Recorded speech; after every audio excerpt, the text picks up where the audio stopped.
Okay, let's set the scene. You move into a new house. Fresh start, new paint, maybe a herb garden on the windowsill because you're trying to be that person. Everything's fine, until one day you tug on a hedge and surprise it comes off in your hand like a cheap wig at a drag brunch. Behind it, a hidden metal hatch straight out of a Netflix thriller. Yeah, welcome to Rose's life. This is the story of the woman who thought she was buying peace and quiet, but instead uncovered something so bizarre it felt like her house was auditioning for Stranger Things. And trust me, you'll never look at fake Ivy the same way again. So grab your coffee, maybe lock your doors, because here are 10 chilling facts about Rose's house and the secret it tried to hide. Number 1. The Craigslist bargain. Now, here's the first red flag. Rose didn't find this house through some polished real estate agency with golden retriever stock photos. Nope. She found it on Craigslist. The listing was painfully boring. 2-story house, quiet neighborhood, price to sell. No emojis, no dream home energy, just one little footnote. Foreclosure. Previous owner untraceable. Untraceable, as in disappeared, gone, poof. But grief makes you overlook things. Rose was 57, recently widowed and desperate for a change. So she bought it. Because what could possibly go wrong? And speaking of wrong, let's roll into number 2, the neighbors. The thing about small neighborhoods is they know everything. Who leaves their lights on at 2 a.m., who doesn't cut their lawn, who sneezed too loud during yoga. So when Rose moved in, people didn't exactly roll out the welcome mat. They waved politely, then whispered the second her back was turned. Imagine walking into a group chat where you're the subject line. That's how it felt. Creepy curiosity. Like they knew something she didn't, but maybe the neighbors were just being nosy. Except, then came number 3. The milk mystery. This is when things got weird. Rose starts noticing little changes. A spoon in the sink she doesn't remember using. A chair pulled out, and the fridge? That became her personal horror show. Milk levels mysteriously lower.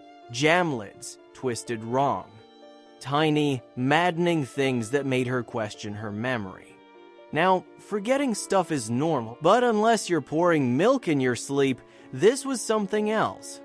So what do? When you think you're losing your mind? You go get checked. Which brings us to number 4, the doctor's verdict. Rose told her doctor everything. My milk's vanishing, my jam is possessed, I think I'm either haunted or senile. The doctor runs tests, brain scans, cognitive exams, the works. And every single result comes back clear. Rose, perfectly fine, sharp as ever. Which is reassuring for most people, but for Rose, it meant only one thing. If it wasn't her brain playing tricks, then something real was happening in that house. And oh boy, did it escalate. Number 5, the logbook of paranoia. Rose decided to fight back with spreadsheets. She started marking food levels with Sharpie lines, scribbling notes about what she locked, what she touched, what she turned off. Like her life had turned into one giant science experiment. But here's the kicker. Things still moved. The Sharpie lines shifted. The notes betrayed her. Imagine playing chess against yourself and losing. So maybe it was break-ins, right? Which brings us to number 6. The invisible intruder. Rose had cameras, a front door cam that recorded everything. She checked it obsessively. And guess what? Nothing. No burglars, no shady neighbors, not even a raccoon doing midnight raids. It was like the house itself was gaslighting her. But if nobody was coming in from the outside, then the alternative was worse. Someone was already inside. And that brings us to the creepiest discovery yet. Number 7, the plastic hedge. One morning, Rose's instincts dragged her toward the garden. She tugged at a section of greenery she'd passed 100 times, and it came off in her hand, fake leaves, plastic vines, a disguise so convincing it had tricked her for months. Behind it, a narrow opening, compressed dirt, and right in the middle, a rusted metal hatch, hidden under roots, like the entrance to someone's personal panic room, or a hideout. But wait, this gets worse. Number 8. The well-worn soil. Rose noticed the earth around the hatch wasn't untouched. It was trampled, flattened, the way dirt looks when people walk over it again and again, which meant someone plural had been using it. Think about that. While Rose was inside worrying about jam jars, there was possibly someone crawling in and out of a secret hatch in her garden. She hadn't just bought a house. She bought front-row tickets to her own horror film. Now, if you're thinking she should have called the cops immediately, hold that thought because here's number 9, the missing past. Remember the Craigslist note about the untraceable previous owner? Yeah. Turns out, nobody in the neighborhood could actually explain what happened to them. They just vanished. And suddenly, that for sale price didn't look like a bargain. It looked like hush money. The kind you slap on a house that has history nobody wants to talk about. And finally, number 10, the chilling realization. Rose wasn't losing her memory. She wasn't haunted. She wasn't paranoid.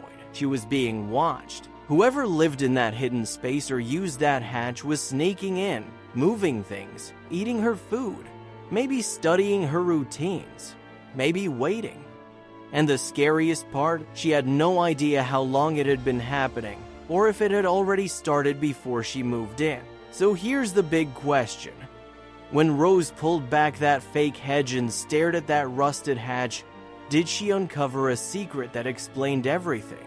Or did she just stumble into a bigger nightmare that was still unfolding? Because the scariest part of this story isn't the hatch itself, it's knowing someone went through the trouble of building it, hiding it, and using it right under her nose.